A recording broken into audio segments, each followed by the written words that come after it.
Hello, my name is Darrell Peart. This video is a very short introduction to my background as a woodworker. Through it, I hope that you get a sense of where I'm coming from. I've been a woodworker since the early 1970s.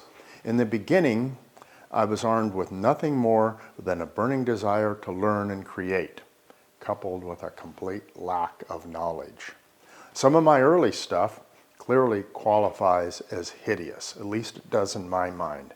But it was a necessary part of the learning process. I don't regret any of it, because we all start somewhere. And that was where I started.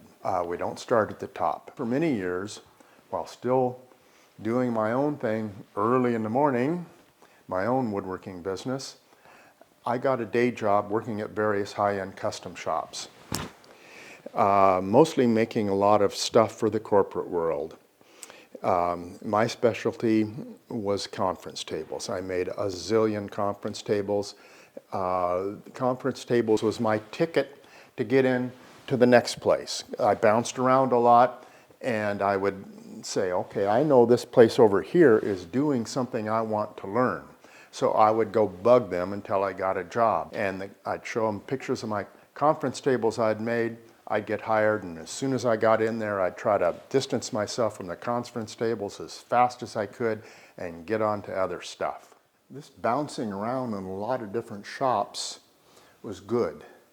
I learned things from different directions. The shop I'd just come from, for instance, did things completely different. The same operation, the same thing, differently than the next shop. A lot of people at both shops thought that was the only way to do it. But I noticed a pattern. Those people who thought their way was the best, they kind of limited themselves. There was a couple guys I worked with at this one shop. They were far better woodworkers than me. But yet they were over picking my brain all the time. I was picking their brain too. But it occurred to me how they got so good. They were open to new ideas. They were taking everything in. And some of the stuff they retained, some of it they let go. So I sort of developed a philosophy. There's a zillion different ways to do things. And none of them are totally right or totally wrong. It's what works best for you.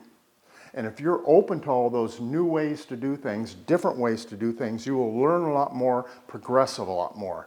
But it's really good to expose yourself to a lot of variety of methods, and in the process, you'll become a better woodworker. In the early 90s, I was introduced to the work of Green and Green. I was infatuated. My work has been influenced by Green and Green ever since, in one way or another. Even when I drift a little ways away, I can usually see some Green and Green in what I'm doing. At that time, back when I was introduced to Green and Green, I started writing articles for woodworking magazines. And about that same time, I was having articles written about me.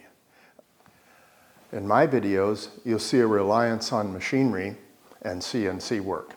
Put a digital readout on a tool, and I'm all in. I also rely on calipers a lot and talk in thousandths of an inch. I use hand tools from time to time, but if a machine will do the job more efficiently or better, that's where I gravitate to. So I hope you subscribe to my channel. I think I have something to offer, but if nothing else, a different viewpoint worth considering.